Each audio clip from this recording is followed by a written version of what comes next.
Report on my configuration for the virtual network for a final exam. So I'm going to kind of go starting at the top and then cascade downward into the virtual environment. So up here at the top in our blue box is our physical layer. So as per configurations, we have the two physical switches. I have trunk mode enabled on both and LACP active on both, which allows as a secondary, almost like trunking measure. So the LACP acts as a protocol to manage the packets that are going to and from the switches and allows the switches to communicate. As a secondary measure, I also have both switches physically connected with a crossover cable, which allows the two switches to communicate. I then have management switch connected to the vCenter server and the vClient. Our main management network is the 172.16.1.0, and then I have some of the other IP addresses distributed throughout, just as a measure of like, so you can see which network, where each of these items kind of fall on these networks, because that's a very important factor. It's the only way that they're able to all communicate is if they all fall within that same major network, right? So, on our first switch, on our production switch over here to the left, we can see that we have the three VLANs, right? So we have VLAN 1, 2, and 3, or 101, 102, and 103. We have the IP storage VLAN, as well as the test and production VLAN. So I have trunking mode enabled so that those three VLANs can be seen as a single unit so that they're able to all communicate with one another and use the same network versus having multiple networks for each VLAN, right? Which is super important. So I have NIC teaming enabled with the 100 megabit NIC and a 1 gigabit NIC.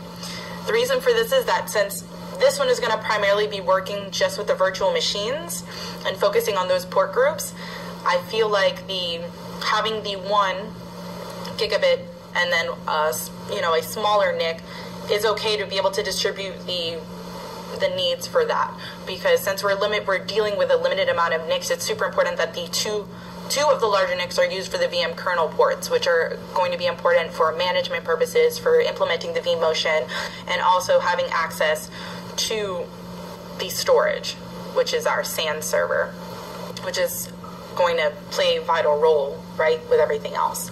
So with this NIC teaming in place, it allows a nice load distribution, so no single NIC is being overused. And I have within that uplink, so that the NIC teaming is set in uplink 1. Uplink 2 is the 1 gigabit NIC, which is used for our IP storage here. And then I have uplink 3, which is used to handle the VM kernels, which is going to handle the vMotion and the management networks, which are super important. And it's important that they have that larger throughput.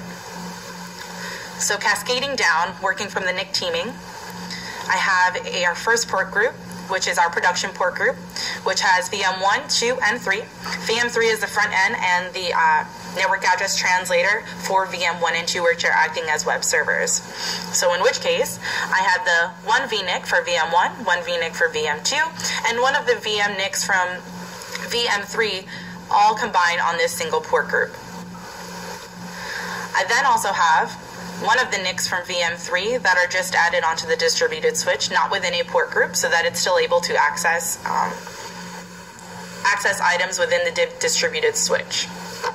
Since once we place something in a port group, it kind of limits the ability for those items to communicate with other items outside of that port group, which is why we wanted to keep it single, especially since we do have a test virtual machine, which is going to be used to work with antivirus software and things like that. So just in case anything does come in, we want to make sure that our other network isn't going to be affected. So we want to make sure that we're still able to use those two web servers and be able to have that other virtual machine act as the front end and the network address translator in order, without having the vulnerability of having one of those viruses access it or damage it and then kind of spread through the other machines. So those are on a single port group. And that is, again, on that main major network, which is 172.16.1.0, which is our primary network connecting all of our both of our hosts, as well as our vCenter server, as well as our SAN server and our vClient. For our fourth virtual machine, which is, since it is a testing virtual machine, I place it in a port group called testing. It is connected to the VLAN 102, so that it goes directly, it'll focus more on that. Just as a side note, because I forgot to mention it, I have the production port group connected with the VLAN ID of 101, which is our production VLAN. Now, since the virtual machine 4 is supposed to have their files sent into an NAS storage, which essentially is a NFS, which primarily just holds files. That's its purpose. So it's not necessarily as heavy as using a SAN or the iSCSI, which I will talk about later. So with the NAS, we can create the new data store virtually in this case, and then have it mapped to the SAN server so that those files have their backup on the main SAN server. So at this point, rather than having the files from the VM4 automatically being mapped and sent into the SAN server, it's being sent into in the NFS filing, and then those files are then backed up onto the SAN server. So it allows for almost like a subcategorization within that. And also is super important in case any files do get corrupted and stuff, that at least we can kind of just eliminate that single data store without affecting our entire system. For this port group, I also have promiscuous mode as accept, which is super important based on the readings in a sense, so that since we're going to be doing any kind of scanning of packets and things like that, since we are dealing with antivirus and antivirus software testing, it's important that we have that available so that we can receive and kind of test out those applications, right? Because if we have it as reject, then we're not going to just be able to receive whatever, which is important in this environment. So we have the promiscuous mode enabled, and that's why this test VM is also on its own port group, so that it cannot, again, have access to the other virtual machines on that network, on this distributed switch. So our third NIC, which is our 1 gigabit NIC, and which is also on an uplink 2. I have it as set up as our IP storage VM kernel port. It is mapped to the VLAN ID of 103, which is our IP storage VLAN. We have set a static IP address of the 172.16.1.10 and have a default gateway as the 172.16.1.99, which is our SAN server. Within this, we have also created an iSCSI adapter with dynamic discovery enabled, and the target point being our SAN server. So this is how our hosts are going to be able to communicate with our SAN server with that storage environment and the DHCP, and essentially have access to all of that information is through this default gateway. This is like our main source. This is how we're getting outside. This is how we're going to get to the internet. And this is how those two hosts are able to do that, by having this VM kernel port on both hosts with the same mapping, obviously within reason of the host, the setting up the host in a different way.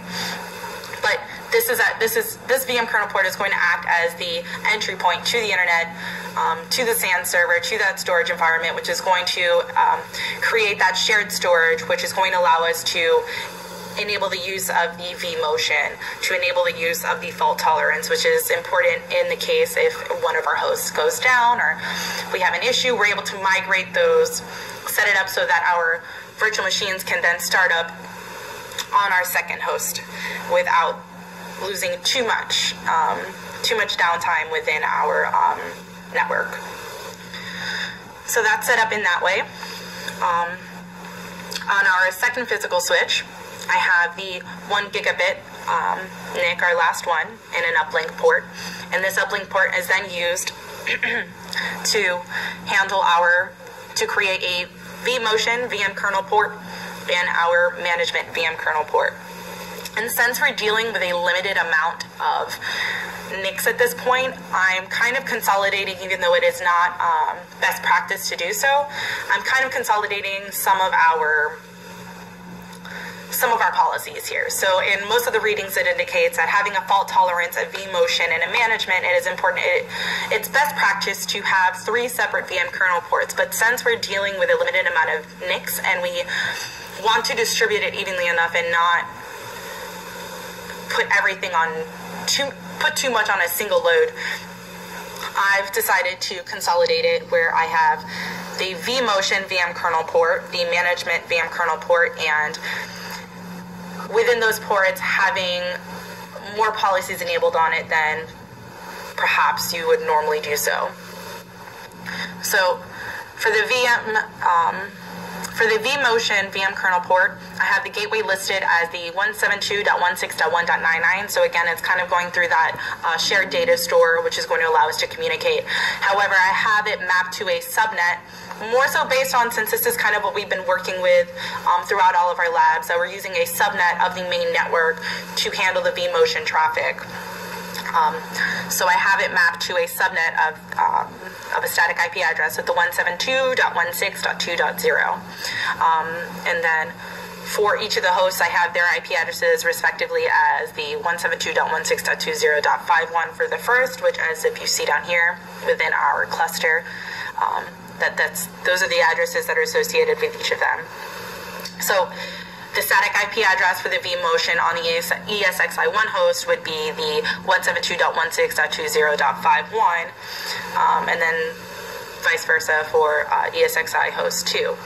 So that allows, it takes away from putting too much traffic on a single network by having that subnet implemented, and still allows both of the hosts to communicate and do the active vMotion. So if we have our virtual machines powered on, we can actively migrate it over to the other host without much downtime, because they're still on the same network. But because it's within a subnet, it'll take away, it won't add too much overload to the main network where we have all of our virtual machines currently running, where we have that IP storage running. So it'll distribute the load a little bit better.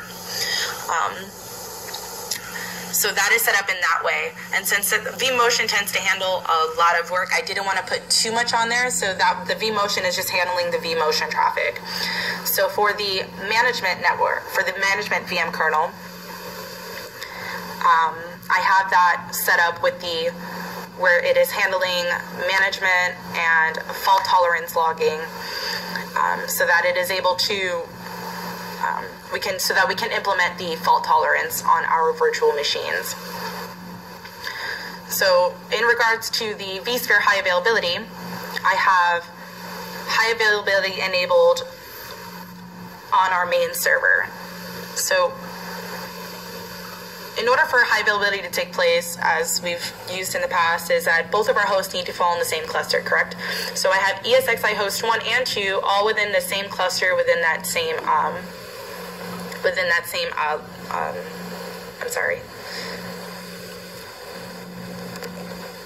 server. So that way we can actually implement that high availability, which will allow us to set up different things within that, whether as far as like implementing a certain amount of CPU usage or etc., that would kind of trigger that and then allow us to either automatically like schedule shutting down a virtual machine if it's taking up too much of the network, or taking up too much CPU usage, or setting off a warning to send to our switches if one of our NICs go down, things like that. So it allows those things to take place, and so that is implemented on the main server with both of our hosts within the same cluster, all falling on that same network, again, which allows all that to take place. So just as like a secondary down here, I have, as you can see, the parameters for our switch. So for our distributed switch, I have uplink 1 set as earlier described, NIC 1, which is our 100 megabits, and then NIC 2, which is our 1 gigabit. The teaming is enabled, so it allows a failover policy to take place and an even distribution of the load. So it can be the case where one is set to standby for the other and vice versa. So if something were to happen, at least there's still another in place to kind of make sure that things are still working. So obviously in this situation we want to keep the 1 gigabit as our primary NIC, which is taking most of it. So only if that NIC fails would we rely upon the other, the 100, which again would slow down our throughput and make it difficult, but at least we wouldn't lose it entirely. And since we only have the 3 1 gigabit NICs, it's important that we have the other 2 distributed for the VM kernel adapters, which are going to be handling a lot of that communication between host and making sure that we're able to keep those VMs alive, essentially, if something does go down. I believe that should cover everything in the configuration. This was a super challenging project, to say the least, and I'm sure most of you feel the same way. I appreciate any feedback that you may have, or maybe clearing up something that I misinterpreted or misunderstood, or, you know, I also look very much forward to seeing your configurations and seeing how you kind of approach the topic. So thank you for taking the time to listen to my configuration explanation. I know I went way over time here, since it only said 5 to 7 minutes, and instead I have a whole whopping like 14 or 15. So thank you for sitting through it all, for listening to it, and hopefully it makes sense on how I described it and why I did what I did and why I decided to configure things a certain way. But again, all feedback is welcome, and it's a learning process for all of us. So thank you again. Have a wonderful afternoon, and good luck to all of you.